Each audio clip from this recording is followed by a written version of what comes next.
Hello friends, welcome to গল্পের রামধনু। আমি সন্দীপা ফিরে এসেছি সমরেশ মজুমদারের লেখা অর্জুন এবার নিউ ইয়র্কের শেষ পর্ব নিয়ে। মাটির নিচ থেকে উপরে উঠে এসে প্রথমে মনে হলো নিউ ইয়র্ক শহরের প্রান্ত এলাকার সঙ্গে কোনো ফারাক নেই। লোকজন দ্রুত গতিতে হাঁটছে। কিছুটা চলার পর অর্জুন লক্ষ্য করল ক্রমশ কালো মানুষের সংখ্যা বেড়ে যাচ্ছে। হঠাৎ দূরে বিকট শব্দ হতেই জো অর্জুনকে নিয়ে একটা দোকানের মধ্যে ঢুকে পড়ল। দোকানদার কিছু বলতে চাইলে জো বলল, ভাই 3 মিনিটের বেশি থাকবো না, ওকে? তখনই দৃশ্যটা দেখতে পেল অর্জুন। পাশাপাশি 6টা মোটর বাইক, পিছনে অন্তত 18টা, মাঝারি গতিতে এগিয়ে আসছে। সাদা কালো মিশিয়ে স্বাস্থ্যবান চালকদের পরনে চামড়ার প্যান্ট, হাত কাটা জ্যাকেট, হাতে নানা রকম উল্কি আঁকা, প্রত্যেকের চুলে বেনি, কাঁধের উপর লুটোনো, চোখগুলো রোদ চশমায় ঢাকা, মুখে দাড়ির জঙ্গল। ওদের আসতে দেখে রাস্তা ফাঁকা করে সবাই ফুটপাতের ওধারে সিটিয়ে দাঁড়িয়ে পড়েছে। দৃশ্যটা দেখলে ভয় জাগবেই। ওরা ওপাশের রাস্তার বাঁকে মিলিয়ে যেতেই জো বলল, চলুন। ওরা কারা? হাঁটতে হাঁটতে অর্জুন জিজ্ঞেস করল। ঈশ্বর পৃথিবীতে পাঠাবার সময় ওদের বুকে দয়া মায়া ভালোবাসা বোধগুলো দিতে ভুলে গিয়েছিলেন। জো বলল, এরাই তাহলে সেই কুখ্যাত অপরাধী? পুলিশ ধরছে না কেন? অপরাধ করলেই ওরা আন্ডারগ্রাউন্ডে চলে যায়। এখন যাদের দেখলেন তাদের বিরুদ্ধে কেউ পুলিশের কাছে কোনো নালিশ করেনি। দুটো সাদা ছেলে একটা ল্যাম্পপোস্টে হেলান দিয়ে দাঁড়িয়েছিল। দেখলেই বোঝা যায় অনেক দিন স্নান করেনি। চুলে নানা রকমের রং, হাত কাটা গেঞ্জি আর জিন্স পরনে। কিছু একটা চিবোচ্ছিল ওরা। ওদের পাশ দিয়ে যাওয়ার সময় একজন পা সামনে তুলে দিয়ে পথ আটকালো। দ্বিতীয়জন জিজ্ঞেস করল, ইউ স্টে হিয়ার? জো মাথা নাড়ল, নো। ছেলেটা খ্যাক খ্যাক করে হাসল, তোমার পকেটে যা আছে তা বের করো, কুইক। বের তো করতেই পারি ব্রাদার, কিন্তু তুমি মুশকিলে পড়বে। জো বলল, মুশকিলে পড়ব? আমি কথা বলি, কিন্তু ও ছুরি চালাতে ভালোবাসে। বেশ, নাও। পকেটে হাত ঢোকালো জো, কিন্তু একটু পরেই মিস্টার ডিসিলভার কাছে তোমাদের যেতে হবে। সঙ্গে সঙ্গে প্রথম ছেলেটা পা নামিয়ে দিল। You know him? He is my client. সঙ্গে সঙ্গে ছেলে দুটো যেন কিছুই হয়নি এমন ভঙ্গি করে উল্টো দিকে তাকিয়ে থাকল। আবার হাঁটা শুরু করতে অর্জুন জিজ্ঞেস করল, ডিসিলভাকে? এই পাড়ার গডফাদার, জো জবাব দিল। একটা ছোট্ট আধা অন্ধকার বাড়ি ঢুকল জো। সেখানে 4-5 জন ছড়িয়ে ছিটিয়ে বসে। বারম্যানকে জো ডিসিলভার কথা জিজ্ঞেস করতে সে মুখের ইশারায় পাশের দরজা দিয়ে ভেতরে যেতে বলল। দরজাটা ভেজানো। জোর সঙ্গে ভিতরে ঢুকে অর্জুন দেখল বিশাল চেহারার একটা লোক টেবিলে বসে দাবা খেলছে। তার সামনে কেউ নেই। লোকটার ঊর্ধ্বাঙ্গের অনেকটা জ্যাকেটে ঢাকা পড়েছে, সেখানে প্রচুর উল্কি আঁকা। জো বলল, হাই, কেমন আছো? মরে যাওয়ার মুহূর্ত পর্যন্ত আমি খারাপ থাকবো না। অনেক দিন পর এলে। লোকটি দাবার বোর্ড থেকে চোখ না সরিয়ে কথাগুলো বলল। আমার কর্মচারী অসুস্থ বলে আসতে হলো। মিস্টার কারভালোর নামে একটা পার্সেল এসেছে টেক্সাস থেকে। জো বলল, কারভালো এখন মাটির নিচে, মাসখানেকের মধ্যে উপরে উঠবে না। ও। ফালতু খুন করে ঝামেলায় পড়েছে। উপরে উঠলেই পুলিশ ওকে ধরবে। ডিসিলভা বলল, তুমি যদি চাও তাহলে কাউকে সঙ্গে দিয়ে তোমাকে নিচে পাঠাতে পারি, না হলে আমাকে দিয়ে যেতে পারো। তুমিই নাও, দয়া করে ওকে দিয়ে দেবে। এটিকে? ডিসিলভা বোর্ডের চাল দিল। আজ থেকে আমার কাজ করছে, ওকে চেনানোর জন্য সঙ্গে এনেছি। একটা নাম নিশ্চয়ই আছে। অর, জো বলল। অর? অবাক হয়ে তাকালো ডিসিলভা। তারপর অট্টহাস্যে ভেঙে পড়ল। শেষে হাসি থামতে বলল, আমি বাবার জন্মে এমন নাম শুনিনি, সুতরাং তুমি হলে অল্টারনেটিভ। কোন দেশ থেকে এসেছো? ইন্ডিয়া, অর্জুন বলল। ইন্ডি? মাথা নাড়ল ডিসিলভা। এখানে এসে যদি কোনো প্রবলেমে পড়ো তাহলে আমার নাম বলবে, কিন্তু মনে রেখো এই 3টে ব্লকে, তার বাইরে নয়। বাধ্য ছেলের মতো মাথা নাড়ল অর্জুন। পার্সেলটা ডিসিলভাকে দিয়ে দিল জো। সেটা তুলে কানের কাছে নিয়ে গিয়ে ঝাঁকালো ডিসিলভা। তারপর গন্ধ শুকল। এবার হাসি ফুটল তার মুখে। তারপর সেলফোনের বোতাম টিপল। সেটা কানে লাগিয়ে ধরতেই ওপারে সাড়া পেয়ে হাসতে হাসতে যে ভাষায় কথা বলে গেল সেটা সম্ভবত স্প্যানিশ। বিন্দু বিসর্গ বুঝল না অর্জুন। লোকটি ফোনে কথা বলছে চেঁচিয়ে, মোটা শরীর কাঁপিয়ে হাসছে। শেষে সেলফোন বন্ধ করে ডিসিলভা বলল, কারভালো খুব এক্সাইটেড। ও তোমাকে কিছু দেবে কুরিয়ার করার জন্য। কিভাবে দেবে? ও তো ওপরে উঠবে না, তুমি নিচে গিয়ে দেখা করে এসো।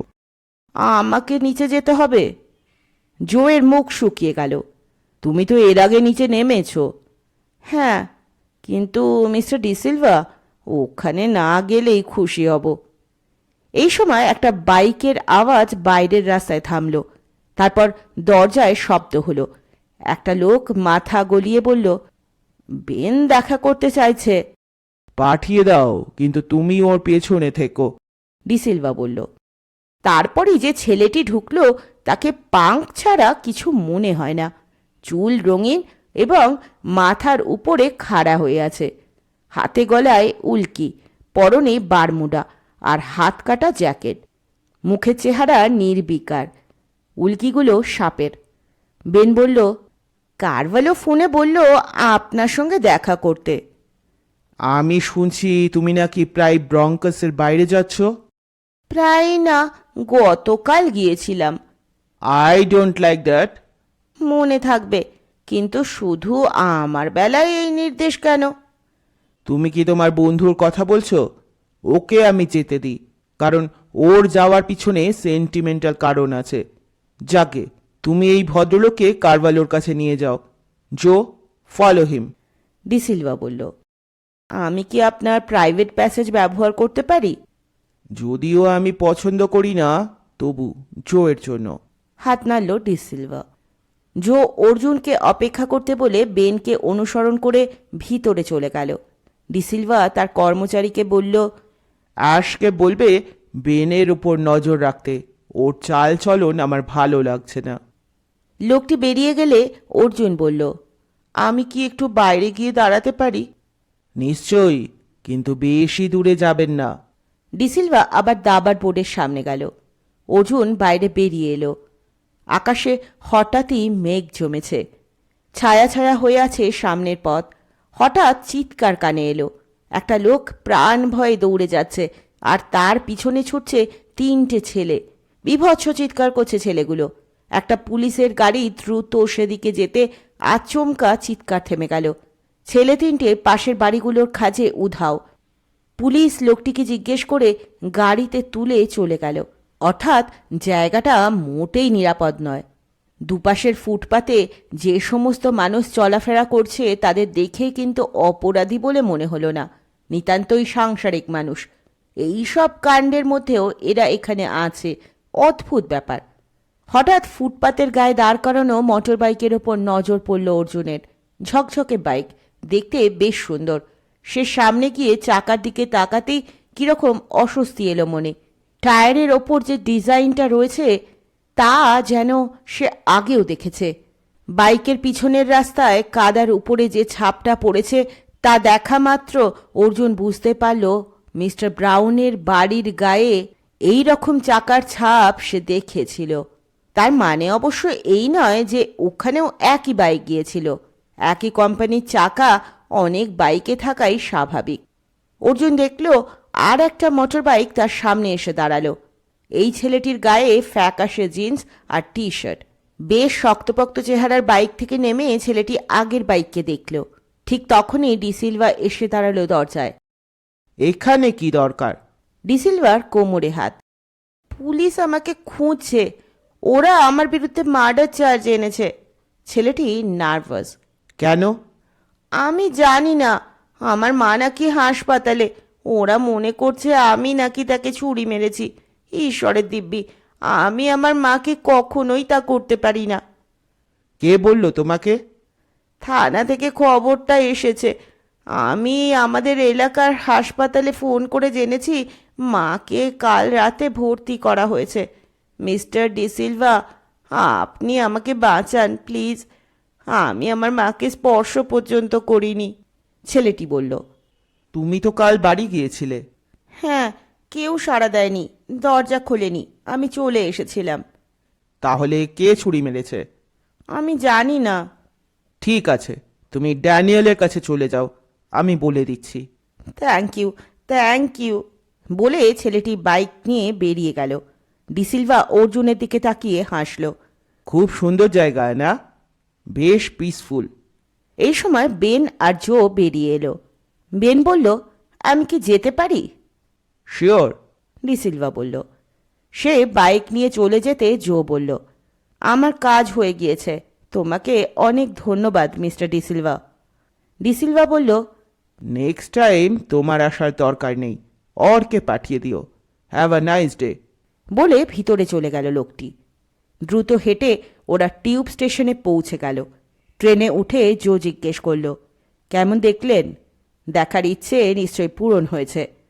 কিছুটা, কিন্তু আপনি অত দূর থেকে এখানে ডেলিভারি দিতে আসেন কেন? ওরা তো এখানকার কোনো কুরিয়ার কোম্পানিকে পাঠাতে পারে, আপনাকেও এখানে আসার ঝুঁকি নিতে হয় না। অর্জুন বলল, ওদের পক্ষে এখানকার কুরিয়ার ব্যবহার করা সম্ভব নয়। যে কোনো মুহূর্তে পুলিশের হাতে চলে যেতে পারে বলে এত দূরে আমার কাছে পাঠায়। আর আমি আসি কারণ ওরা অনেক গুণ বেশি অর্থ দেয়। হাসল জো। খুব উত্তেজিত হয়ে মেজরের বাড়িতে ফিরে এলো অর্জুন। টিউব থেকে নেমে রাস্তা নিয়ে একটু ধন্দে পড়েছিল সে। জো তাকে সাহায্য করল, বাড়ির দরজা পর্যন্ত পৌঁছে দিয়ে গেল। বেল না বাজিয়ে মেজরের দেওয়া চাবি দিয়ে দরজা খুলে উপরে উঠতে উঠতে ঘড়ি দেখল সে। 4:30 বেজে গিয়েছে। দোতলার ঘরে কেউ নেই। টেবিলে একটা চিরকুট পেপার ওয়েটের নিচে রয়েছে। তাতে মেজর লিখেছেন যে তিনি মিসেস ব্রাউনকে দেখতে যাচ্ছেন, 5:30টার মধ্যে ফিরে আসবেন। কিছু খাবার ইচ্ছে হলে মাইক্রো ওভেন চালু করে নিতে পারে। অতএব এই ফাঁকা বাড়িতে স্নান সেরে মাইক্রোওয়েভ অন করে গরম খাবার নিয়ে টেবিলে বসল অর্জুন। বোনলেস মাংসের সঙ্গে নানান সবজি দিয়ে রান্না উপাদেয় ঝোল খেতে বেশ ভালোই লাগলো। খেয়ে দিয়ে ব্যালকনিতে গিয়ে বসল সে। এখনো বাইরেটা বেশ ঝকঝকে, রোদ্দুর সরতে অনেক দেরি। এখানে সন্ধে হয় রাত 8টার পরে।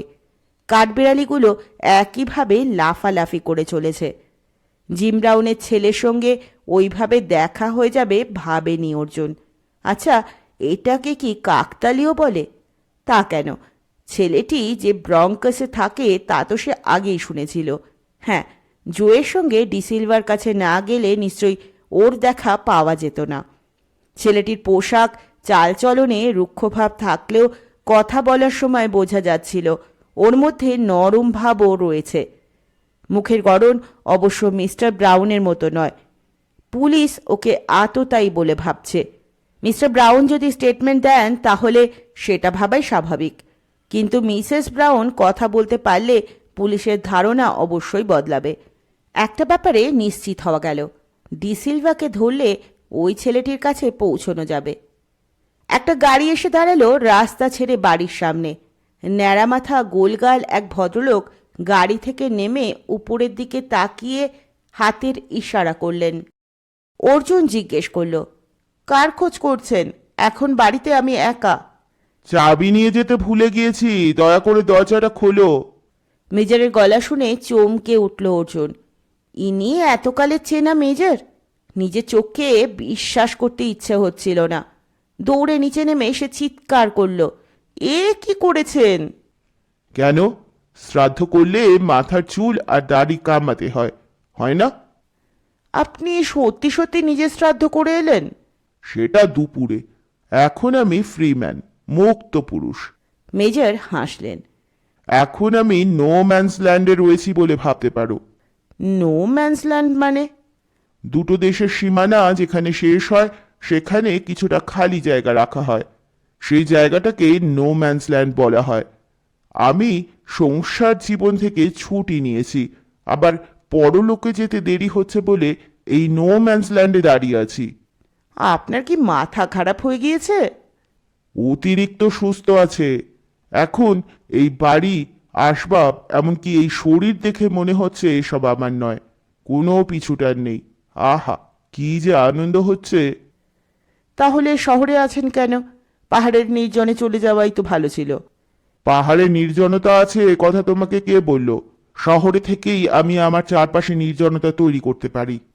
মেজর মাথা নাড়লেন। তাহলে মিস্টার ব্রাউনের স্ত্রীকে দেখতে গেলেন কেন? ও, তুমি এটা বুঝলে না? জিম আমাকে দেখে চমকে উঠল। প্রথমে চিনতেই পারিনি, এতে আমি আনন্দিত হলাম। মিসেস ব্রাউনের সঙ্গে দেখা হয়েছে? ইয়েস, হয়েছে। ওর জ্ঞান ফিরেছে। আমাকে চিনতেই পারিনি, তাই কথাও হয়নি। জিমের কাছে শুনলাম উনি পুলিশকে বলেছেন ছেলের ব্যাপারে কথা বলবে বলে একটি ছেলে তার কাছে এসেছিল। সে এসে সরাসরি $1,00,000 চায়, না দিলে ছেলেটিকে খুন করা হবে। তিনি চিৎকার করে উঠতে ছেলেটি তাকে ছুরি মারতে থাকে। এরপর তার কিছু মনে নেই। তার মানে এই দাঁড়ালো আমার ধারণা সত্যি। অর্জুন হাসল। জিমের ধারণা ভুল হওয়ায় তোমার ওপর তার আস্থা বেড়ে গিয়েছে। মেজর বললেন। ফ্রিজে কিছু খাবার ছিল, সেগুলো সদ্ব্যবহার করেছো? হ্যাঁ। তোমার দিনটা নিশ্চয়ই ভালো কাটেনি। হুম, দারুণ কেটেছে। কি রকম? আমি আজ ব্রঙ্কসে গিয়েছিলাম, অর্জুন বলল। হ্যাঁ, চোখ বড় হয়ে গেল মেজরের। তুমি একা গিয়েছো? না, অর্জুন মাথা নাড়ল। তারপর জোয়ের সঙ্গে আলাপ হওয়া, তার সঙ্গে ব্রঙ্কসে যাওয়ার সুযোগ পেয়ে জোকে রাজি করানো ইত্যাদি ঘটনা মেজরকে জানালো। মেজর খুবই উত্তেজিত, বললেন, এক্ষুনি জিমকে জানানো দরকার যে তোমার সঙ্গে ওর ছেলের দেখা হয়েছে। দেখা হয়েছে কিন্তু পরিচয় হয়নি। তাছাড়া উনি চাইলেই ছেলের কাছে পৌঁছতে পারবেন না, অর্জুন বলল। না পারুক, খবরটা দেওয়া উচিত। মিস্টার ব্রাউন এখনো হাসপাতালে? না, ও বাড়িতে ফিরে গিয়েছে। ওর মা অসুস্থ, তাকে দেখাশোনা করতে হয়। বাড়িতে ফোন করলে পাওয়া যাবে ওকে। মেজর চলে গেলেন ল্যান্ডলাইনে ফোন করতে। অর্জুন তাকিয়েছিল। মেজরের চেহারা একদম বদলে গিয়েছে, কিন্তু চেহারাই বদল হয়েছে। কথাবার্তা, উৎসাহ সব আগের মতো রয়েছে। নো ম্যানস ল্যান্ডে থাকার কথা বলছেন, কিন্তু সেটা স্বভূমি থেকে কিসে আলাদা তা বোঝা যাচ্ছে না। মেজর রিসিভার হাতে নিয়ে গলা তুললেন। অর্জুন, জিম তোমার সঙ্গে কথা বলতে চাইছে। ও খুব এক্সাইটেড। অর্জুন এগিয়ে গিয়ে রিসিভার নিয়ে বলল, good evening mister brown. Good evening Arjun. আমি আমি খুব দুঃখিত। আমি তোমাকে আন্ডার এস্টিমেট করেছিলাম। এখনো 24 ঘন্টা কাটেনি, অথচ তুমি এর মধ্যে মিরাকল করেছো। আমি কিছুই করিনি, আচমকাই হয়ে গিয়েছে। আমার ছেলেকে কেমন দেখলে? ভালো। তুমি কথা বলার সুযোগ পাওনি? প্রথমে আমি বুঝতে পারিনি, যখন বুঝলাম তখন সুযোগ ছিল না। অর্জুন, ওকে বাড়িতে ফিরিয়ে আনা দরকার। আমার স্ত্রী ওকে ছেড়ে থাকতে পারছে না। আমার মাও ওকে দেখতে চাইছেন। এখন আমার মন বলছে তুমি পারবে ওকে ফিরিয়ে আনতে। তোমার পারিশ্রমিক বাবদ আমি $5,000 কালই পাঠিয়ে দেব। এটা অগ্রিম। কাজে সফল হলে বাকি 5,000 দেব। রাখছি। ফোন রেখে দিলেন জিম ব্রাউন। $5,000 কত টাকা হয়? হিসেবটা মনে মনে করতেই মুখ থেকে বেরিয়ে এলো, পাগল, একদম পাগল। মেজর তার কামানো গালে হাত বোলাচ্ছিলেন। একদম পাগল বলছো? অর্ধেক নয়। আপনি ভাবতে পারেন, ভদ্রলোক কাল $2,00,000 পাঠিয়ে দেবেন অ্যাডভান্স হিসেবে। যদি কাজ শেষ করতে পারি তাহলে আরও $2,00,000 দেবেন। এত টাকা পাওয়ার কথা আমি স্বপ্নেও ভাবিনি, এবং এই কাজের জন্য এত পাওয়ার কোনো কারণই নেই, অর্জুন বলল। মাথা নাড়লেন মেজর। আফ্রিকার দুর্গম জঙ্গলে মুটুম্বু জাতের আদিবাসী শিশুরা যে পাথর ঘষে ঘষে মার্বেল বানিয়ে খেলতো তা একদল আমেরিকান অভিযাত্রী কৌতূহল বশে কুড়িয়ে নিয়ে এসে জানলো ওগুলো মহামূল্য হিরে। অতএব তোমার কাজের মূল্য তুমি যা নির্ধারণ করবে সেটা সঠিক নাও হতে পারে। যাই, স্নান করে আসি। মেজর চলে গেলেন। হাঁ হয়ে দাঁড়িয়ে রইল অর্জুন। সকালে মেজরের ঘরে গিয়ে অর্জুন দেখল তিনি গম্ভীর মুখে বসে আছেন। সে গুড মর্নিং বলতে মেজর মাথা নাড়লেন একবার। কি হয়েছে? বাংলায় যাকে বলে অম্বল, তাই। অ্যান্টাসিড খেয়েছেন? না, এই শরীর যেমন অম্বল তৈরি করেছে তেমনি তার দায়িত্ব সেটা দূর করা। বাইরে থেকে ওষুধ পাঠিয়ে তাকে সাহায্য করব না। কেন? শ্রাদ্ধের পর এই শরীর সম্পর্কে কোনো মায়া না থাকাই উচিত। জল খান, 3-4 গ্লাস জল। জল ওষুধ নয়। মাথা নাড়লেন মেজর। সেটা খাওয়া যেতে পারে। আমি ভাবছি মিসেস ব্রাউনকে দেখতে যাব। কিভাবে যাব? মার্টিনকে বলো, ও গাড়ি ড্রাইভ করবে। টিউবের রুটটা কি? আহা, গাড়িটা তো পড়েই আছে, ওটা নিয়ে যাও। মার্টিন এক কথায় রাজি। অতএব চা খেয়ে রওনা হলো ওরা। হাসপাতালের পার্কিংয়ে গাড়ি পার্ক করে মার্টিন বলল, আমি এখানেই থাকি, ভিতরে গিয়ে তো কিছুই করার নেই, এখানে দেখতে দেখতে সময় কেটে যাবে। অতএব একাই রিসেপশনে গিয়ে মিসেস ব্রাউনের খোঁজ নিল অর্জুন। সুন্দরী বললেন, আপনার নাম আর আইডি দেখান। মাত্র 3 জন গেস্টকে ওর কাছে যেতে অ্যালাউ করা হচ্ছে। অর্জুন তার পাসপোর্ট বের করে এগিয়ে দিল। সুন্দরী সেটা দেখে কম্পিউটারের তথ্যের সঙ্গে মিলিয়ে নিয়ে বললেন, লিফটে 3 তলায় চলে যান। 3 তলায় লিফট থেকে বের হতেই এক সিকিউরিটি গার্ড এগিয়ে এসে জিজ্ঞেস করল, অর্জুন? অর্জুন মাথায় নাড়তে লোকটি 2 হাত দিয়ে ওর পোশাক শরীর সার্চ করল। কিছু না পেয়ে বলল, আমার সঙ্গে আসুন। একটা কেবিনে প্রৌঢ়া শুয়ে আছেন, তার কাঁধে হাতে ব্যান্ডেজ বাঁধা। সিকিউরিটির লোকটি বলল, আপনার গেস্ট অর্জুন। ও, আপনার কথা জিম বলছিল। ভদ্রমহিলা ধীরে ধীরে কথা বলছেন। বোঝা গেল তিনি এখনো অসুস্থ। মিস্টার ব্রাউন আসেননি? মাথা নাড়লেন মহিলা। আমার শাশুড়ি হঠাৎ অসুস্থ হয়ে পড়েছেন। উনি কি আপনাকে বলেছেন যে আমি আপনার ছেলেকে দেখেছি? হ্যাঁ, কি বলে ধন্যবাদ জানাবো আপনাকে। আপনি ওকে যেমন করে হোক আমার কাছে নিয়ে আসুন। কাতর চোখে তাকালেন ভদ্রমহিলা। চেষ্টা করব, কথা দিচ্ছি। অর্জুন জিজ্ঞেস করল, আপনি সব কথা পুলিশকে বলেছেন? পুলিশ নিশ্চয়ই জিজ্ঞাসাবাদ করেছে। হ্যাঁ, বলেছি। জিম বোধহয় আপনার সঙ্গে দেখা করতে চাইছে। যে ছেলেটি আপনাকে ছুরি মেরেছিল তাকে মনে আছে?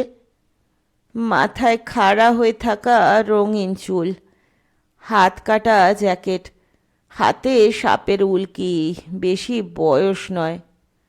চোখ বন্ধ করলেন মহিলা। সঙ্গে সঙ্গে ডিসিলভার সঙ্গে দেখা করতে আসা বেনের মুখ মনে পড়ে গেল অর্জুনের। মিসেস ব্রাউনের বর্ণনার সঙ্গে বেনের যথেষ্ট মিল। দূরে দাঁড়ানো সিকিউরিটির লোক এগিয়ে এসে বলল, এবার ওকে বিশ্রাম নিতে দিন প্লিজ। লিফটে উঠল অর্জুন। সেটা দোতলায় এসে থেমে গেল। দরজা খুলল। 2 জন মানুষ লিফটে ঢুকলেন। অর্জুন অন্যমনস্ক ছিল। হঠাৎ চিৎকার শুনতে পেল, আপনি? লিফট ততক্ষণে 1 তলায় নেমে এসেছে। সে অবাক হয়ে তাকাতেই হেসে ফেলল, আরে আপনি? আপনি এখানে কি করছেন? লিজা ক্লিন্টন অর্জুনের হাত ধরে বেরিয়ে এলো। এখানে আবার দেখা হবে ভাবতে পারিনি। আমি আমার এক পরিচিত ভদ্রমহিলাকে দেখতে এসেছিলাম। আপনি? আপনাকে যে বৃদ্ধার কথা বলেছিলাম তাকে দেখতে এসেছিলাম। আপনি শুনলে খুশি হবেন, উনি সুস্থ হয়ে উঠেছেন। লিজা বলল। বাহ, বেশ ভালো খবর। অর্জুন বলল, আপনার সঙ্গে কথা হয়েছে? হ্যাঁ, আমি ওকে সব কথা বলেছি। শুনে ওর কি প্রতিক্রিয়া হলো? আমাকে খুব বকলেন, বললেন কাজটা খুব অন্যায় হয়েছে। ওর ভাইপো যদি বুদ্ধিমান হতো তাহলে উনি খুন হয়ে যেতেন, তা নয় বলে এখন শুধু তার পা ভেঙেছে। আমি বললাম উনি পুলিশকে ডেকে সব কথা জানিয়ে দিতে পারেন, কিন্তু বৃদ্ধা রাজি হলেন না। বললেন যেহেতু আমি তাকে নিজে থেকে সব জানিয়েছি তাই তিনি ক্ষমা করে দিচ্ছেন। লিজা হাসলেন। এখন অনেক হালকা লাগছে। ওর ভাইপো যিনি আপনাকে বিয়ে করতে চান তার খবর কি? তার সঙ্গে আমার কোনো যোগাযোগ নেই। লিজা কাঁধ নাচালেন। কথা বলতে বলতে ওরা হাসপাতালের বাইরে চলে এসেছিলেন। লিজা জিজ্ঞেস করলেন, আপনি কোথায় উঠেছেন? কুইন্সের ইউনিয়ন টার্ন পাইকে। আত্মীয়ের বাড়িতে? না, তার চেয়েও বেশি, একজন বৃদ্ধ ভদ্রলোকের বাড়িতে। লিজা অবাক হয়ে তাকালেন। কোনো ফোন নাম্বার? এই রে, ওটা তো জানতে চাইনি। হাত ব্যাগ খুলে একটা চিরকুটে নিজের নাম্বার লিখে এগিয়ে ধরলেন লিজা। এটা রাখুন, আশা করি আমাকে ফোন করবেন। আপনি এখন কোথায় যাচ্ছেন? লং আইল্যান্ডে। কোনো কাজ করার না থাকলে যেতে পারেন। একটু ভাবলেন লিজা, তারপর বললেন, বেশ, কিন্তু আপনার সঙ্গে গাড়ি আছে? হ্যাঁ। তাহলে আমাকে ফেরার সময় একটা টিউব স্টেশনে নামিয়ে দেবেন, যেখান থেকে আমি ব্রুকলিনে যেতে পারি। আমি ওখানেই থাকি। লং আইল্যান্ড থেকে ব্রুকলিন কতটা দূর? টিউবে বেশি সময় লাগে না। মার্টিনের সঙ্গে লিজার আলাপ করিয়ে দিয়ে অর্জুন বলল, সে মিস্টার ব্রাউনের বাড়িতে যেতে চায়। সে কি বাড়িটা চেনে? মার্টিন বলল, সে এর আগে মিস্টার মেজরকে নিয়ে দুবার ওই বাড়িতে গিয়েছে। গাড়ি চালাতে চালাতে মার্টিন বলল, অর্জুন, ওই ছেলেটি আজও এসেছিল, তবে একা নয়, সঙ্গে একটা কালো ছেলে ছিল। কোন ছেলেটি? যে কাল সিকিউরিটির তাড়া খেয়ে বাইকে চড়ে পালিয়েছিল। ওরা কি ভিতরে ঢুকেছিল? ছেলেটি ঢোকেনি, ও যাকে এনেছিল সে ঢুকেছিল, কিন্তু মিনিট চারেকের মধ্যে বেরিয়ে এসে ছেলেটির সঙ্গে চলে গেল। তুমি সিকিউরিটিকে জানালে না কেন? কালকে সিকিউরিটির লোকেরা আজ ডিউটিতে ছিল না। আমি তাদের বলতে গেলে ওরা কিছুই বুঝতো না। গাড়ি চালাতে চালাতে মার্টিন বলল। লিজা অবাক হয়ে জিজ্ঞেস করলেন, কি হয়েছে? আমরা যে ভদ্রলোকের বাড়িতে যাচ্ছি তার স্ত্রীকে একটি ছেলে ছুরিতে আহত করেছিল। ওই ছেলেটিকে গত 2 দিন হাসপাতালে আসতে দেখা যাচ্ছে। অর্জুন বলল, সর্বনাশ, আপনারা পুলিশকে জানাচ্ছেন না কেন? হ্যাঁ, এটা জানানো দরকার। ছেলেটি কি ভদ্রমহিলার চেনা? না, ও এসেছিল ব্রঙ্কস থেকে। মাই গড! চোখ বন্ধ করলেন লিজা। কি হলো? অর্জুন তাকালো। ওখানকার ছেলেরা ডেঞ্জারাস হয়, পুলিশ ওদের নিয়ে নাজেহাল। জিম ব্রাউন লিজাকে দেখে অবাক হলেন। অর্জুন লিজার পরিচয় দিল। আমার সঙ্গে প্লেনে আলাপ, আজ আবার দেখা হয়ে গেল হাসপাতালে। মিসেস ব্রাউন বললেন আপনি আমার সঙ্গে দেখা করতে চাইছেন। হ্যাঁ, আমি একটু আগে তোমাকে ফোন করেছিলাম। মেজর বললেন তুমি হাসপাতালে গিয়েছো। অর্জুন, আমার মা খুব অসুস্থ, উনি নাতিকে দেখতে চান। নাতির কথা ভেবে ভেবেই ওর শরীর খারাপ হয়ে যাচ্ছে। বলে মিস্টার ব্রাউন একটা টেবিলে ড্রয়ার খুলে খাম বের করলেন। সেটা অর্জুনের দিকে এগিয়ে ধরলেন। নাও। কি? তোমাকে বলেছিলাম আজ অগ্রিম বাবদ এটা দেব। মাথা নাড়ল অর্জুন। মিস্টার ব্রাউন, ওটা আপাতত রেখে দিন। আমি এই শহরে নতুন, আমার কোনো ক্ষমতাও এখানে নেই। এদেশে এসেছি ট্যুরিস্ট হিসেবে, তাই আমার প্রফেশনাল কাজ এদেশে করে আমি পারিশ্রমিক নিতে পারি না। কিন্তু এদেশের ইমিগ্রেশন ডিপার্টমেন্ট থেকে আমাকে সতর্ক করে বলা হয়েছে যেন কোনো সমস্যা হলে পুলিশকে জানাই, নিজে কিছু না করি। অর্জুন হাসল। আজ আপনার স্ত্রীর সঙ্গে সিকিউরিটি অফিসারের জন্য বেশি কথা বলতে পারিনি। আততায়ী ছুরি মারার আগে ওকে নিশ্চয়ই কিছু বলেছিল। খামটা আবার ড্রয়ারে রেখে দিয়ে মিস্টার ব্রাউন বললেন, হ্যাঁ, ও আমার ছেলের নাম করে $5,000 চেয়েছিল। না দিলে নাকি আমার ছেলে খুব বিপদে পড়বে। আমার স্ত্রী তার সঙ্গে ফোনে কথা বলতে চেয়েছিল, তখন তর্ক শুরু হয়। সেই সময় ছেলেটি ছুরি মারে। মাথা ঠান্ডা রেখে আমার স্ত্রী আহত অবস্থাতেই মেঝে পড়ে গিয়ে এমন ভান করে যাতে ছেলেটি ভেবে নেয় যে ও মারা গিয়েছে। ভয় পেয়ে সে পালায়। লিজা এতক্ষণ চুপচাপ শুনছিল। এবার বলল, ওই ছেলেটির ব্যাপারে কিছু করা উচিত। অর্জুন তখন ব্রঙ্কসের ছেলেটি পরপর 2-3 দিন হাসপাতালে আসার কথা মিস্টার ব্রাউনকে জানিয়ে বলল, আপনি পুলিশকে জানান যাতে মিসেস ব্রাউনের আর কোনো বিপদ না হয়। মিস্টার ব্রাউন তড়িঘড়ি টেলিফোনে পুলিশকে ব্যাপারটা জানালেন। পুলিশ তাকে আশ্বস্ত করল তারা ব্যবস্থা নিচ্ছে। ফোন রেখে মিস্টার ব্রাউন বললেন, এই ছেলেটি আমাদের কি পরিস্থিতিতে নিয়ে গেল, অথচ আমি জানিই না এই বাড়িতে সে নিয়মিত আসতো।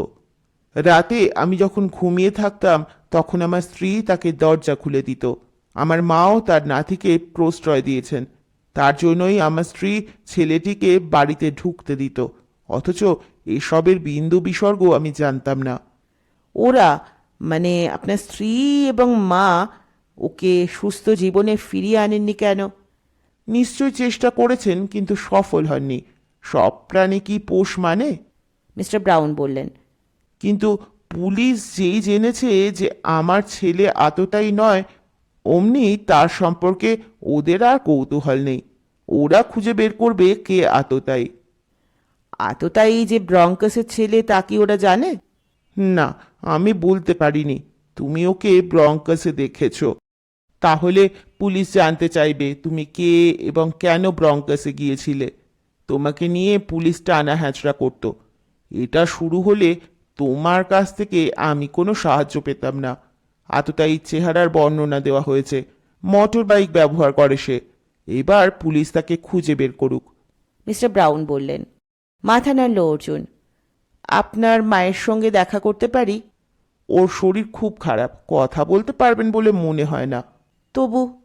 এসো। মার্টিন বাড়ির ভিতর ঢোকেনি, বাইরে গাড়িতে রয়েছে। অর্জুন এবং লিজা মিস্টার ব্রাউনকে অনুসরণ করলেন। দোতলায় উঠে অর্জুনের জানা ঘরটিতে ঢুকলেন মিস্টার ব্রাউন। ভিতরে ঢুকে ওরা দেখলেন বৃদ্ধা চিত হয়ে শুয়ে আছেন, তার গলা পর্যন্ত একটা চাদরে ঢাকা। মম। ফিসফিস করে ডাকলেন মিস্টার ব্রাউন। একটু ফুঁপিয়ে উঠলেন বৃদ্ধা। মিস্টার ব্রাউন বললেন, আমরা খুব চেষ্টা করছি, ও ভালো আছে। অর্জুন ওকে দেখেছে। অর্জুনকে ইশারা করলেন মিস্টার ব্রাউন। অর্জুন বলল, আপনি বিশ্বাস করুন, আপনার নাতিকে কাল দেখেছি। বৃদ্ধা নড়লেন না, তিনি দেওয়ালের দিকে মুখ করে শুয়ে রইলেন। জিম ব্রাউন তার কাছে গিয়ে জিজ্ঞেস করল, মম, হি ইজ হেল্পিং আস। তুমি কিছু বলো। বৃদ্ধা ফুঁপিয়ে উঠলেন, ব্রিং হিম ব্যাক প্লিজ। নিচে নেমে এসে অর্জুন মিস্টার ব্রাউনকে বলল, ব্রঙ্কসের পুলিশকে বলুন ছেলেটি ওখানেই আছে, ওকে বেন বলে সবাই ডাকে। কি করে বলবো? বললেই তো জানতে চাইবে খবরটার সোর্স কি। অর্জুন হাসল। বলবেন একটা উড়ো ফোন এসেছিল, সেই ফোনে আপনি জেনেছেন। জিম ব্রাউন মাথা নাড়লেন। কিন্তু তুমি কি কোনো প্ল্যান করেছো? ভাবছি, দেখুন গতকাল ওখানে গিয়ে বুঝতে পেরেছি আমার মতো বাইরের লোককে কেউ ঢুকতেই দেবে না। আমার কথা ওরা ভালো বোঝে না, ওদের কথা আমি আন্দাজে বুঝি। উচ্চারণেই দূরত্ব বাড়িয়ে দেয়। দেখি, আর একটু ভাবি। অর্জুন বলল। ব্রুকলিনের চার্চ ম্যাকডোনাল্ডের সামনে মার্টিন লিজার কথা মতো গাড়ি থামালো। লিজা বললেন, আমি কি আপনাকে আমার অ্যাপার্টমেন্টে আসতে বলতে পারি? নিশ্চয়ই, কিন্তু হাতে বেশি সময় নেই। এখান থেকে কুইন্স নিশ্চয়ই বেশ দূর। অর্জুন বলতেই মার্টিন মাথা নাড়ল। 1 ঘন্টার বেশি লাগবে। লিজা বললেন, আপনার ফোন নাম্বারটা জানা থাকলে ভালো হতো। অর্জুন মার্টিনের দিকে তাকালে সে মেজরের নাম্বারটা বলে দিল। সেলফোনে নোট করে নিলেন লিজা। দুপুরে খাননি মেজর, কারণ জিজ্ঞেস করতে বললেন, 24 ঘন্টায় একবার খেলেই যখন শরীরটা হেঁটে চলে বেড়াবে, তখন বারংবার তার পেটে সাপ্লাই করার কোনো প্রয়োজন নেই। লোকের রসনা তৃপ্তি শরীরের আরামের জন্য দিনে 4 বার খায়। আমার তো ওসব দরকার নেই। তবে তোমাদের জন্য লাঞ্চ রেডি করে রেখেছি।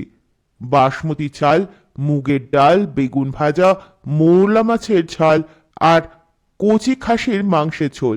চটপট খেয়ে নাও। হেসে ফেলল অর্জুন। আপনি এত রান্না করেছেন? দূর, এ আর কি। In the year 19। থেমে গেলেন মেজর। না, আমি এখন অন্য লোক। নো স্মৃতিচারণ। খেতে খেতে অর্জুনের মনে হলো সত্যি মেজার বদলে গিয়েছেন। আগের মতো রাগারাগি চিৎকার করছেন না।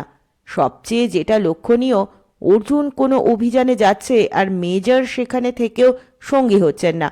এটা ভাবাই যায় না। সে দূরে বসে থাকা মেজরের দিকে তাকালো। ওকে এখন গৌতম বুদ্ধর কাছাকাছি চেহারার মানুষ বলে মনে হচ্ছে। খাওয়া শেষ করে ব্যালকনিতে দাঁড়াতেই কাণ্ডটা ঘটল। কোথা থেকে একটা কালো বিড়াল লাফিয়ে পড়ল গাছের নিচে। কাঠবেড়ালিগুলো দুধদার পালালেও একটা ধরা পড়ে গেল। তার কাঁধের কাছটা দাঁতে নিয়ে বেড়ালটা এখন ড্রামের ওপর লাফিয়ে উঠল। অন্য কাঠবেড়ালিরা ততক্ষণে নিরাপদে দাঁড়িয়ে হল্লা শুরু করেছে। তাতে বেশ বিরক্ত হয়ে বেড়ালটা লাফিয়ে ব্যালকনিতে চলে আসতেই অর্জুন পা চালালো। আঘাত এড়াতে বিড়ালটা মুখের খাবার ফেলে দিয়ে উল্টো দিকে লাফ দিয়ে উধাও হয়ে গেল। আহত কাঠবেড়ালিটা নড়ছে, পা ছুটছে। ঝুঁকে দেখে অর্জুন বুঝল এটা নেহাতি ছোট। সে ওটাকে হাতের তালুতে তুলে নিয়ে দেখল ঘাড়ের ওপর রক্তের ঈষৎ ছোপ, দাঁত বসেছিল ওখানে। এছাড়া অন্য কোনো আঘাতের চিহ্ন নেই। কাঠবেড়ালিটাকে নিয়ে সে মেজারের সামনে চলে এসে টেবিলের ওপর রাখল। মেজারের কপালে ভাঁজ পড়তেই অর্জুন বলল, একটা কালো বিড়াল ওর কাঁধে দাঁত বসিয়েছে, কি করে এটাকে বাঁচানো যায়? কালো বিড়াল? ভয়ঙ্কর ধূর্ত ওটা। মেজার উঠে একটা আলমারি খুলে তুলো আর আয়োডিন গোছের তরল পদার্থ নিয়ে এসে যত্ন করে ক্ষতের ওপর লাগিয়ে দিলেন। খুব ঘাবড়ে গিয়েছে বলে একে আধমরা দেখাচ্ছে, তবে দাঁত যদি বেশি বসে গিয়ে থাকে তাহলে বাঁচবে না। কোনো ডাক্তারকে দেখানো যায় না? তারা গৃহপালিত জীবজন্তুর চিকিৎসা করে। কাঠবিড়ালিকে কি গৃহপালিত বলা যায়? ছোট প্রাণীটিকে টেবিলের ওপর শুইয়ে দিলেন মেজর। সেটা চোখ বন্ধ করে মরার মতো পড়ে রইল। আজকের ঘটনাগুলো মেজরকে জানালো অর্জুন। সব শুনে মেজর বললেন, আমার মনে হয় তোমার আর না এগোনোই ঠিক হবে। জিমের টাকা না নিয়ে ভালো করেছো। ভাবছি তোমাকে নিয়ে কাল নায়াগ্রা জলপ্রপাত দেখতে যাব। গাড়িতেই যাব। মার্টিন গাড়ি চালাবে। লোকে বাঘকে ভয়ঙ্কর সুন্দর বলে। নায়াগ্রা দেখলে বুঝবে প্রকৃতিও কত ভয়ঙ্কর এবং সুন্দর হতে পারে। অর্জুন বলল, আপনি আমাকে চিঠিতে লিখেছিলেন নিউ ইয়র্কের মাটির নিচে একটা জগৎ আছে, তা টিউব ট্রেন নয়। লিখেছিলেন এখানে এলে সেটা দেখতে পাবো।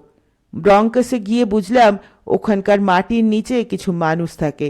অনুমান করছি তারা কেউ সাধারণ স্বাভাবিক মানুষ নয়। সেখানে পুলিশও আটঘাট না বেঁধে ঢোকে না। তুমি ঠিক বলেছ। আসলে লেখার সময় আমি অত ভেবে লিখিনি। ভেবেছিলাম এসব লিখলে তোমার মনের কৌতূহল বাড়বে। মেজর বললেন, ঠিকই। এখন যখন সুযোগ এসেছে তখন আপত্তি করছেন কেন? পুলিশ যেখানে যেতে চায় না সেখানে তুমি গিয়ে কি করবে? দেখাই যাক না। তাহলে আমাকে তোমার সঙ্গে যেতে হয়। মেজর সোজা হয়ে বসলেন। অর্জুন হাসল, বাহ, দারুণ হবে। আবার আমরা একসঙ্গে কাজ করতে পারবো। বিকেলবেলা ডাইনিং রুমে ঢুকে অবাক হয়ে গেল অর্জুন। কাঠবেড়ালিটা উঠে দাঁড়িয়েছে। শুধু তাই নয়, একটু একটু হাঁটার চেষ্টা করছে। অর্জুন কাছে যেতে এসে ঘুরে দৌড়বার চেষ্টা করতেই পড়ে গেল চিত হয়ে। অর্জুন ওকে তুলে নিল হাতে। তারপর চারপাশে তাকিয়ে একটা পিচবোর্ডের বাক্সে কাঠবেড়ালিটাকে ছেড়ে দিল। এর মধ্যে খুরুকো। মেজর বিশ্রাম নিচ্ছিলেন। মার্টিন তার কাজে বেরিয়ে গিয়েছে। দরজার চাবি নিয়ে ওটাকে বন্ধ করে রাস্তায় নামল অর্জুন। কালকের রাস্তায় হেঁটে কফির দোকানে পৌঁছে সে দেখল কয়েকটি অচেনা মুখ রয়েছে। অতএব জোয়ের অফিসে এলো অর্জুন। কম্পিউটারের সামনে বসে এক মনে কাজ করছে জো। অর্জুন গিয়ে দাঁড়াতে জো মুখ ফেরালো। হাই হাই বলতে গিয়েও হ্যালো বলল অর্জুন। জাস্ট আ মিনিট, কাজ করতে করতে জো বলল। মিনিট চারেক পর জো উঠে এলো। Let's go for coffee. দোকান খোলা রেখেই জো বেরিয়ে এলো। কফি খেতে খেতে জো জিজ্ঞেস করল, কাল কিরকম অভিজ্ঞতা হলো? দারুণ, সুযোগ পেলে আবার যেতে চাই।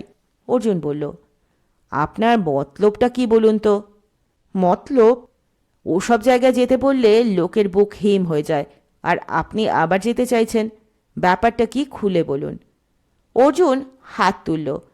কাল এখানে কফি খেতে আসার আগে আমি কি আপনাকে চিনতাম? না। আপনি কি ব্যবসা করেন তা কি জানতাম? না।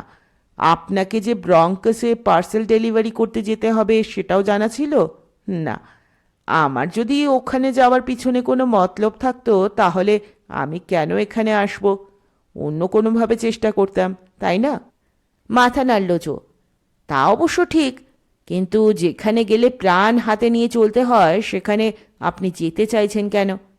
একজন অসুস্থ বৃদ্ধা এবং তার প্রৌঢ়া পুত্রবধূ যিনি সম্প্রতি ছুরিতে আহত হয়েছেন তাদের অনুরোধ রাখতে আমার যাওয়া উচিত। জো মাথা নাড়ল। আমি কিছুই বুঝলাম না। ওই দুজনের নাতি এবং ছেলে ব্রঙ্কসে আছে, তাকে অনুরোধ করতে হবে যাতে এসে বাড়িতে ফিরে যায়। অর্জুন বলল, আপনি কি উন্মাদ? জো চেঁচিয়ে উঠল। কি জন্য মনে হচ্ছে? ওখানে যারা স্বেচ্ছায় যায়, ওই জীবনে যারা অভ্যস্ত হয়ে থাকে, তারা কখনোই স্বাভাবিক ভদ্র জীবনে ফিরে আসবে না। জীবন নিয়ে জুয়ো খেলে ওরা। চিন্তায় মস্তানি খেলার ছলে কাউকে মেরে ফেলতে যে যত পারদর্শী হবে তার র্যাঙ্ক তত উপরে উঠবে। ছোট নেতা থেকে বড় নেতা হওয়ার রাস্তায় ওরা চেষ্টা করে আরও নির্মম হতে। এই নেশা থেকে আপনি সরাতে চাইলে আপনাকে ছাই করে দেবে ওরা। জো মাথা নাড়তে লাগলো। অর্জুন চুপ করে থাকলো। সেটা দেখে জো জিজ্ঞেস করলো, how much they are paying you? কত ডলার দেবে? যা দিতে চেয়েছিল তা আমি রিফিউজ করেছি। অর্জুন বলল, তার মানে আপনি যদি কাজটা পারবেন না তবু প্রফেশনাল ফি নেবেন না? না, আমি এই দেশে এসেছি ট্যুরিস্ট হিসেবে, প্রফেশনাল ফি নিতে পারি না। অবাক হয়ে কিছুক্ষণ তাকিয়ে থেকে জো বলল, আপনি তো ইন্ডিয়ার মানুষ। হ্যাঁ, ইন্ডিয়ার সব মানুষ কি আপনার মতো? হেসে ফেলল অর্জুন। সেখানে চোর বদমাস থেকে মাফিয়া ডন কোনো কিছুর অভাব নেই। যাকে আপনি আমাকে আর একবার ওখানে যেতে সাহায্য করবেন? ছেলেটিকে আপনি খুঁজে বের করবেন কি করে? ডিসিলভা ওকে চেনে। মাই গড, আপনি জানলেন কি করে? আপনারা যখন কারভালোর কাছে গিয়েছিলেন তখন সে ডিসিলভার কাছে এসেছিল, যদিও আমার সঙ্গে কথা হয়নি। আপনি কি করে বুঝলেন সেই ছেলেটি? জোকে থামিয়ে দিল অর্জুন। কথাবার্তা শুনে বুঝেছি। জো কিছুক্ষণ ভাবল, তারপর বলল, আমি একটু ভেবে দেখি। একটা রাস্তা পেলে কাল আপনাকে জানাবো। বাড়িটা তো আমি দেখে এসেছি। বাড়িতে এসে অর্জুন দেখল মেজর খুব যত্ন করে কাঠবেড়ালিটাকে খাওয়াচ্ছেন। সে হেসে বলল, আপনি জীবন থেকে ছুটি নিয়ে বসে আছেন, আর দেখুন বিড়ালের দাঁত ঘাড়ে বসে যাওয়া সত্ত্বেও ও জীবনে ফেরার জন্য ব্যস্ত। প্রসঙ্গে না গিয়ে মেজর জিজ্ঞেস করলেন, রাতে কি খাবে? আপনি তো সারাদিন খাননি, আপনার মেনু? আমি সাত্বিক আহার করব, ফেনা ভাত, মাখন, আলু সেদ্ধ। ফাটাফাটি। মানে? মেজর অবাক। ওটাই আমার সবচেয়ে প্রিয় খাবার। অর্জুন নিজের ঘরে চলে গেল। আজ একটু দেরিতে ঘুম ভাঙল অর্জুনের। তৈরি হয়ে ডাইনিং রুমে এসে দেখল মেজর কারোর সঙ্গে টেলিফোনে কথা বলছেন। সে কিচেনে ঢুকে চা বানাতে গিয়ে দেখল গ্যাসে জল ফুটছে। মার্টিন এসে দাঁড়ালো দরজায়। Let me do that. এদেশে চা তৈরি করতে কোনো ঝামেলাই নেই। গরম জলে টি ব্যাগ ফেলে দিয়ে নাড়াচাড়া করলেই লিকার তৈরি হয়ে যাবে। তারপর ইচ্ছে মতো দুধ চিনি মিশিয়ে দিলেই চা হয়ে গেল। তবু মার্টিনকে দায়িত্ব দিয়ে অর্জুন ব্যালকনিতে গিয়ে দাঁড়ালো। প্রথমেই তার মনে হলো সামনের পৃথিবীটা আজ অন্যরকম। একটাও কাঠবেড়ালি চোখে পড়ছে না। তাদের দৌড়োদৌড়ি চেঁচামেচি আজ নেই। গাছটাও যেন থম মেরে দাঁড়িয়ে আছে। কি হলো ওদের? ফোন রেখে মেজর পাশে এসে দাঁড়ালেন। জিমের মাকে আজ হাসপাতালে ভর্তি করা হবে। বেচারা জিম। মার্টিন এসে দুজনকে চা দিয়ে গেল। অর্জুন জিজ্ঞেস করল, কাঠবেড়ালিদের কি হয়েছে? সকাল থেকেই দেখছি না, এই জায়গাটা বোধহয় ওদের আর পছন্দসই নয়। মেজর চায় চুমুক দিলেন। তোমার প্ল্যান কি? ব্রঙ্কসের রাস্তায় ঝুঁকি নিয়ে হাঁটাচলা করা যায়, কিন্তু কোনো সোর্স ছাড়া মাটির নিচে যাওয়া অসম্ভব ব্যাপার। মিস্টার ব্রাউনের ছেলের নাম কি? টম। ভালো নাম আমি জানি না। আমি একটু ঘুরে আসি। কোথায় যাচ্ছ? কাছেই একটা লোকের কথা আপনাকে বলেছিলাম, জো। ওর দোকানে যাচ্ছি। জো অর্জুনকে দেখে হাসল। আপনার কপাল ভালো না খারাপ তা জানি না।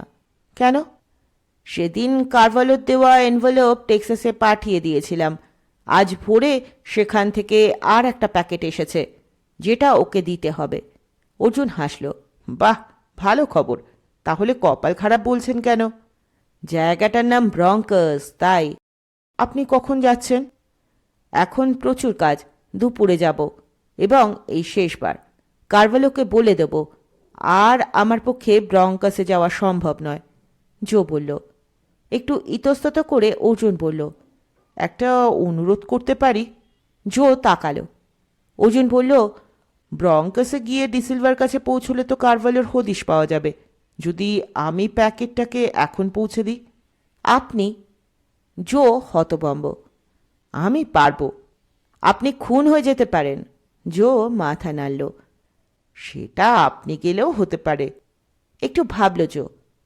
প্যাকেটে কি আছে তা আমি জানি না। যদি নিষিদ্ধ কিছু থাকে তাহলে পথে পুলিশ আপনাকে ধরলে বিপদে পড়বেন। নিষিদ্ধ কিছু মানে? ড্রাগ থেকে শুরু করে মাদক, অথবা ডলারও থাকতে পারে। কত বড় প্যাকেট? 250 গ্রাম ওজন, বেশি বড় নয়। আমি ঝুঁকি নিচ্ছি। জোকে রাজি করাতে কিছুটা সময় খরচ হলো। চৌকো ব্রাউন পেপারের একটা বড় খাম দিল জো। খামের ওপর একটা নাম্বার আর জোয়ের দোকানের ঠিকানা লেখা। অর্থাৎ যার জন্য ওটা এসেছে তার কোনো নামধামের বিবরণ খামের ওপর নেই। অর্জুন জিজ্ঞেস করল, এটা যে কারভালোর তা বুঝলেন কি করে? জো হাসল। ওই নাম্বার কারভালোর। অর্জুন একটু ভাবল। নাম ঠিকানা নেই এমন একটা প্যাকেট মানে রহস্যজনক ব্যাপার, তাতে কোনো সন্দেহ নেই। কিন্তু কোনো প্রমাণ যখন নেই তখন শুধু সন্দেহের কারণে টম ব্রাউনের কাছে পৌঁছবার সুযোগটা হাতছাড়া করা ঠিক হবে না। জো ছাড়ল না। অর্জুনকে যাতায়াতের ভাড়া নিতে বাধ্য করল। সেই সঙ্গে কারভালোকে দিয়ে সই করিয়ে আনার রসিদও দিয়ে দিল। বেরোবার সময় অর্জুন হেসে জিজ্ঞেস করল, আচ্ছা, আপনি আমাকে বিশ্বাস করে এই দায়িত্ব দিচ্ছেন? আমি তো ব্রঙ্কসে না গিয়ে এটার ভিতরে কোনো দামি জিনিস থাকলে নিয়ে হাওয়া হয়ে যেতে পারি। জো হাসল, দুবার মাথা নাড়ল, মুখে কিছু বলল না। নিউ ইয়র্কের পাতাল রেলের প্রতিটি কামরায় বেশ বড় আকারের ম্যাপ টাঙানো থাকে। প্রতিটি কামরার ভিতর লাউডস্পিকার থাকায় কোন স্টেশন আসছে তা স্পষ্ট শোনা যায়। স্টেশনের নাম শুনে ম্যাপ দেখলেই বোঝা যায় যেখানে নামতে হবে সেই স্টেশন কত দূরে। ট্রেনে উঠে অর্জুন ম্যাপ খুঁটিয়ে দেখে নিয়েছিল। অনেকটা সময় নিশ্চিন্তে বসে থাকা যায়। আজ সেই গানের দল কামরায় নেই। অর্জুনের পাশে বসে একটা কালো ছেলে বই পড়ছে। ভঙ্গি দেখে মনে হয় গল্পে ডুবে গিয়েছে সে। ট্রেন ছুটছে। উপরের পৃথিবীতে কত কি ঘটে যাচ্ছে এই মুহূর্তে। পাতালে বসে তার বিন্দু বিসর্গ টের পাওয়া যাচ্ছে না। কিভাবে টম ব্রাউনের সঙ্গে দেখা করবে, কি কথা বলে তাকে বাড়িতে ফিরিয়ে আনার চেষ্টা করবে সে? অর্জুন মাথা নাড়ল। এসব নিয়ে আগে থেকে ভেবে কোনো লাভ নেই। কোনো পরিকল্পনাই কাজে লাগবে না, কারণ সে ওখানে দ্বিতীয়বার যাচ্ছে। স্টেশন থেকে বেরিয়ে গতদিনের চেনা পথ ধরে এসে হাঁটতে লাগলো। 4টে ছেলে মোটর বাইকে চেপে চিৎকার করতে করতে চলে গেল। তাদের ওইভাবে চলে যেতে দেখেও অন্য পথচারীদের ভাবভঙ্গির বিন্দুমাত্র পরিবর্তন হলো না। ডিসিলভার কাছে আজ স্বচ্ছন্দে পৌঁছে গেল অর্জুন। লোকটি চোখ ছোট করতেই অর্জুন বলল, আমি জোয়ের কুরিয়ারে কাজ করছি। এবার হাসি ফুটল মুখে। ডিসিলভা জিজ্ঞেস করল, আজও কি কারভালোর জন্য এসেছেন? ওর উচিত হচ্ছে না জোয়ের কুরিয়ার ব্যবহার করা। অর্জুন চুপ করে দাঁড়িয়ে আছে দেখে ডিসিলভা তাকে বসতে বলে জিজ্ঞেস করল, আপনার দেশ যেন কোথায়? কি যেন বলেছিলেন? ইন্ডিয়া?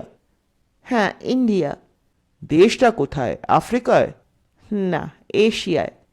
ছেলেবেলায় ভাবতাম সারা পৃথিবীটা ঘুরে দেখব, তা আর হলো না। তা আপনাকে এমন নাম কে দিল? অর অর্জুন হাসল, কথা বলল না। আসুন বাইরে যাই, দেখি কাউকে পাই কিনা। ডিসিলভা বাইরে পা বাড়ালে অর্জুন তাকে অনুসরণ করল। বাইরে বেরিয়ে অর্জুন অবাক। একটু আগে জমজমাট দেখেছিল রাস্তাটা, এখন একদম ফাঁকা, কোনো লোক নেই ফুটপাতে। তখনই 3টে পুলিশের গাড়ি এসে দাঁড়ালো সামনে। ড্রাইভিং সিটে বসে একজন অফিসার চেঁচিয়ে বললেন, এটা হচ্ছে কি? তোমাদের ছেলেরা আমাদের কি একটু শান্তিতে থাকতে দেবে না? আমার তো কোনো ছেলে নেই অফিসার। ডিসিলভা হাসল। আহ, রসিকতা ছাড়ো। Who's Ben? বেন? তোমার এলাকায় থাকে। কয়েকদিন আগে সে লং আইল্যান্ডে গিয়ে একজন মহিলাকে ছুরি মেরেছিল ডলারের জন্য। তুমি জানো না? ঈশ্বরের দিব্যি, আমি জানি না। আমরা প্রথমে শুনেছিলাম মহিলার ছেলের কাণ্ড ওটা। দুবার খুব অল্পের জন্য ওকে ধরতে পারিনি। এখন খবর এসেছে ছেলে নয়, ওই বেনের কাণ্ড এটা। তোমরা এখানে যা করছো তা নিয়ে আমরা মাথা ঘামাই না, কিন্তু এখান থেকে লং আইল্যান্ড অনেক দূরে, তাই না? নিশ্চয়ই। ছেলেটিকে আমাদের হাতে তুলে দাও। আমি দেখছি, তবে ও বোধহয় এখানে নেই। DeSilva, you know me. আমার সঙ্গে চালাকির চেষ্টা করো না। কোনো প্রশ্নই ওঠে না অফিসার। ডিসিলভা বলা মাত্র পুলিশের গাড়িগুলো একটু এগিয়ে রাস্তার ওপাশে দাঁড়িয়ে পড়ল। আই ডোন্ট লাইক ট্রাভেল, কিন্তু এই ছেলেগুলো সেটাই ইনভাইট করছে। Are you come with me. কাজ শেষ করে তাড়াতাড়ি এখান থেকে বেরিয়ে যান। ডিসিলভা আবার ভিতরে ঢুকে পড়ল। যে ঘরে বেন জোকে নিয়ে গিয়েছিল সেই ঘরে এসে একটা দরজা খুলল ডিসিলভা। দরজার বাইরে একটা চাতাল, সেখানে নানান রকমের বাতিল বাক্স স্তূপ করে রাখা আছে। বাক্স সরিয়ে ম্যানহোলের ঢাকনা খুলল ডিসিলভা। আমার পিছন পিছন চলে আসুন। কুয়োর মতো একটা সুড়ঙ্গ, তার একটা দিকে আংটা লাগানো। ডিসিলভার মতো সেখানে পা রেখে রেখে নিচে নামতেই চোখের সামনে জমাট অন্ধকার ছাড়া কিছু দেখতে পেল না অর্জুন। ডিসিলভার গলা কানে এলো। আমার হাত ধরুন। হাতড়ে হাতড়ে হাতের নাগাল পেল অর্জুন। অন্ধকারে একটা স্যাঁতস্যাঁতে প্যাসেজ দিয়ে ডিসিলভার হাত ধরে হাঁটতে হলো কিছুক্ষণ।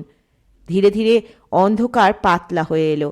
ওরা বেরিয়ে এলো ছাই ছাই রঙা আলো মাখা একটা রাস্তায়। মাথার অনেক উপরে ছাদ, পায়ের তলায় সিমেন্টের বদলে শুধুই মাটি। এই সুড়ঙ্গ ঠিক পাতাল রেল যাওয়ার মতো চওড়া। খানিকটা হাঁটার পর চিৎকার শোনা গেল।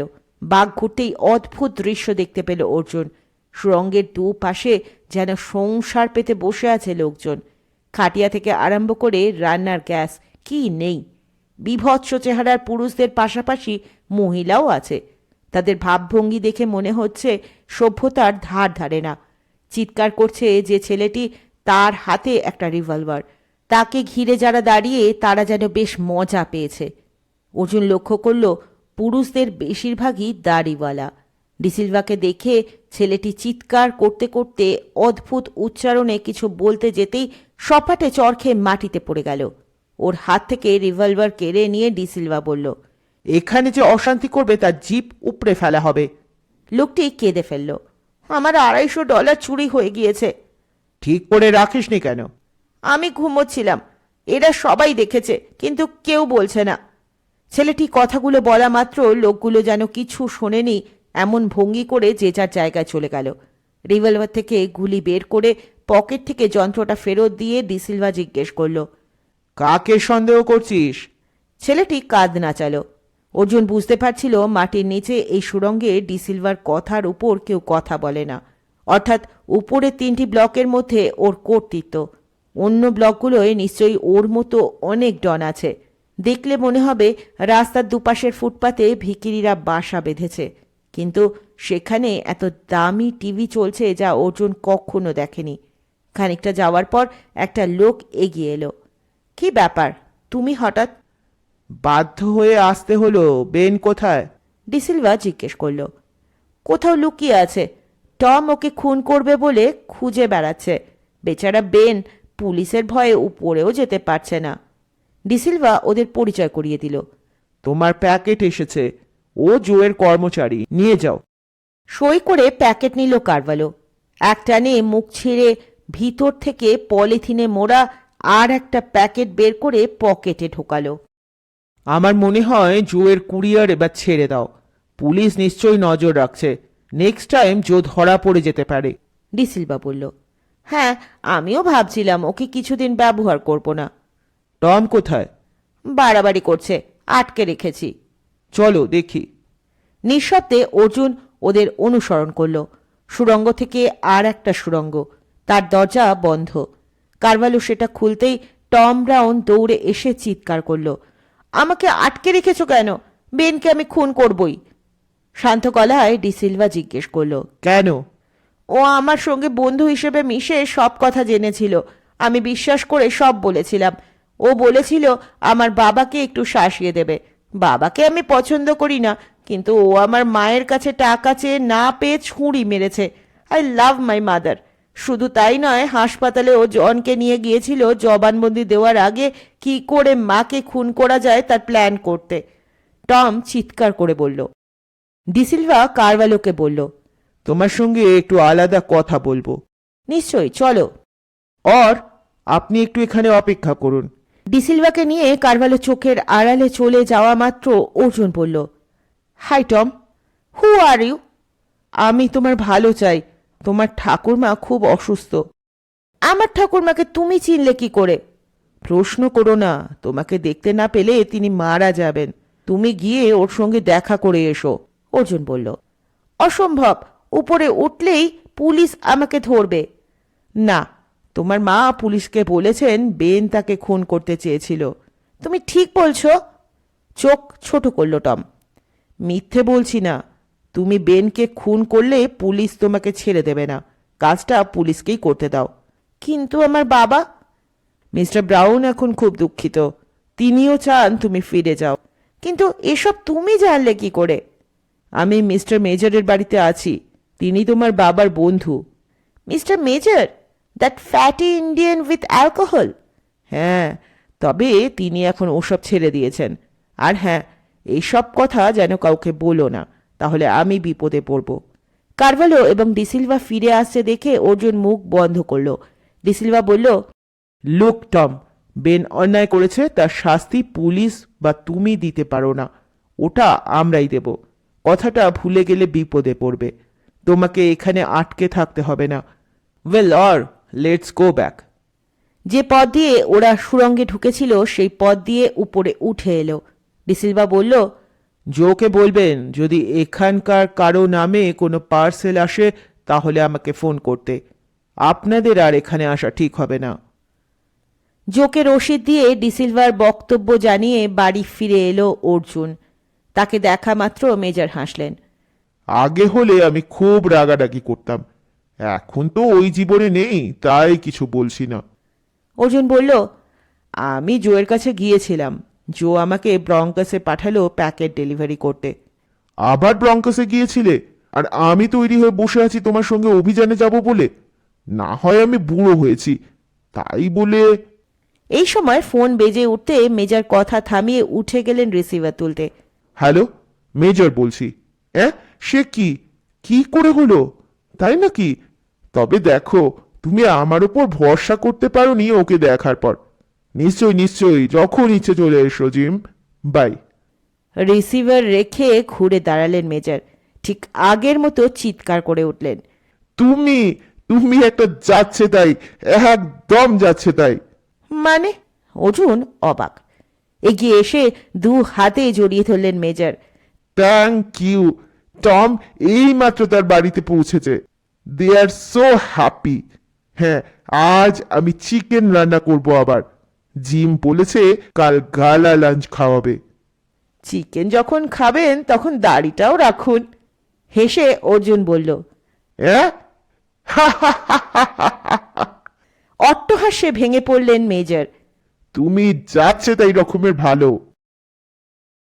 শুনছিলেন শ্রী সমরেশ মজুমদারের লেখা অর্জুনের কাহিনী। অর্জুন এবার নিউ ইয়র্কে।